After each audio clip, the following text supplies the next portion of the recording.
শুক্রবার দেখে আমার ফুপি আমাদের সবার জন্য তেহারি রান্না করেছে দেখে চলো আমরা ভিডিওটা শেয়ার করি। ফুপি একটা কড়াইতে সরিষার তেল দিয়ে দিল।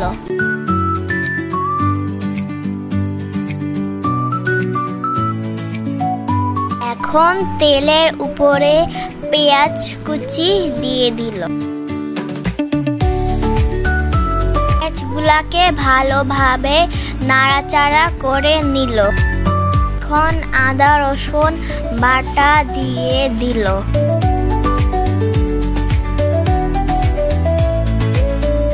এখন ধনিয়া আর জিরাগুলা দিয়ে দিল।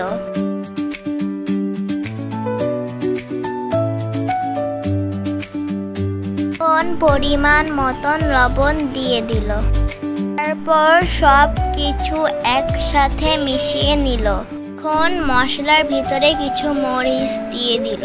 তারপর মশলাটা কষানো হয়ে গেলে কেটে রাখা মাংসগুলো দিয়ে দিল।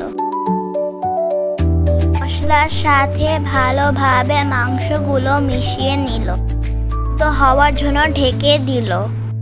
এখন কিছুটা দই দিয়ে দিল। এখন পরিমাণ মতো পানি যোগ করে দিল।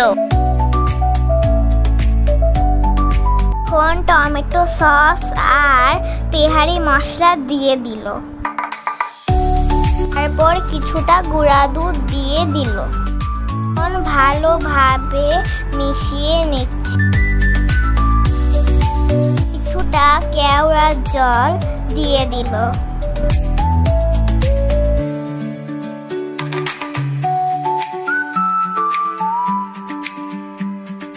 এখন গোলমরিচের গুঁড়া দিয়ে দিল। রান্না হয়ে যাওয়ার পর মাংসগুলোকে তুলে এর ভিতরে চাউল দিয়ে দেওয়া হলো।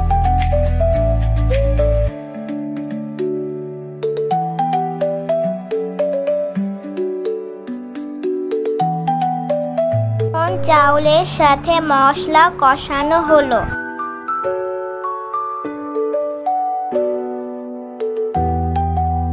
কিছুটা শাহি জিরা দিয়ে দেওয়া হলো।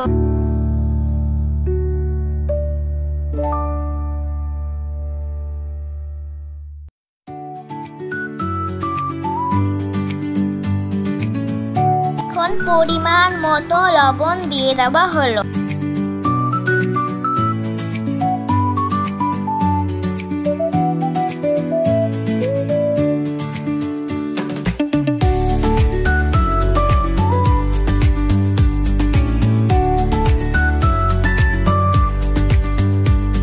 এখন ভাজা চাউলের ভিতরে গরম পানি দিয়ে দেওয়া হলো।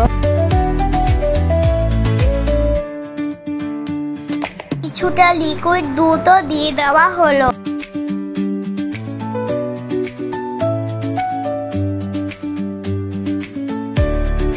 এখন ঢাকনা দিয়ে ঢেকে রাখা হলো। চাউলগুলো রান্না হয়ে যাওয়ার পর এর ভিতরে মাংসগুলো দিয়ে দেওয়া হলো।